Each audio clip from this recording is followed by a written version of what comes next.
What made you come out to see the President Showcase today? Well, there's a lot of interesting research that's happening at FSU, and I just wanted to see what I could connect the dots between what I was doing in my own research and what other students were doing here at FSU. The Craft Award allowed me the financial freedom to pursue my research full-time. So my project was an expansion of my year-out project, monitoring ecological health of the Penhallow River, which is located in Perry, northern Florida. The Penhallow is a small blackwater river that's polluted for a very long time by a cellulose mill. And after decades of pollution, the wastewater pipeline of the mill was relocated to a location closer to the Gulf to improve the river. And we have taken sediment samples in 2019, 2021, and now 2022 with the funding provided by this grant. Hello, my name is Susan. I'm a sociology and writing studies major here at FSU. Hi, my name is Kalia. I'm a fourth-year student studying sociology and humanities. This summer we conducted research for 6 weeks in South Korea studying identity formation, and we compiled our research in a zine, which will be listed under the program information for the President's Showcase. Yeah, and so we were basically focused on how our identities as Black women would be seen in South Korea as we are not the norm. So what else drew you to come to the event today? So I actually did an idea grant in 2019, so I remember the President Showcase and how exciting it was.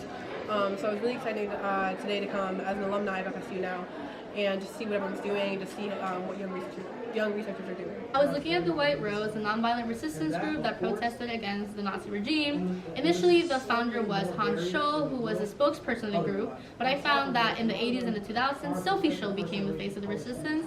I wanted to understand why that happened, when it happened. I looked at it from a political trend or a political lens, and I wanted to understand the implications on the message. And what I found is that the families that didn't have the last name Scholl were the ones affected, not inherently the members who were commemorated. And I just wanted to emphasize the importance of historical research, giving these people credit where it's due, and also making the story of the White Rose available for people in English, because it was strictly German, mainly German, and the English information that we had was already So what have you seen so far, and what are you excited to see that you haven't seen yet?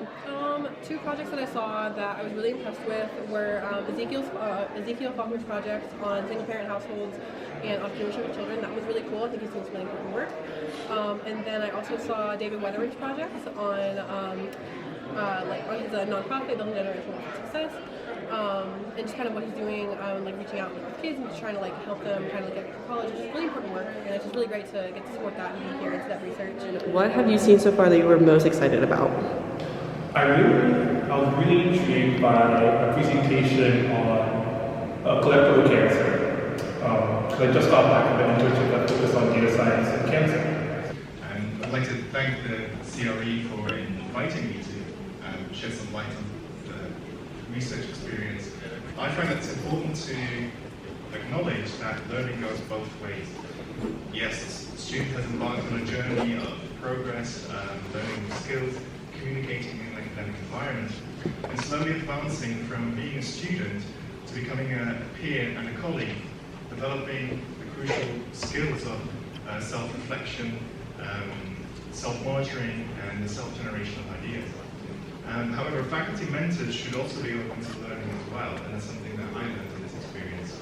Students with different backgrounds and views of the world around them can broaden the mentor's perspective and bring relevance to research and the mentor's research program. And I believe that the idea experience has allowed us both to capture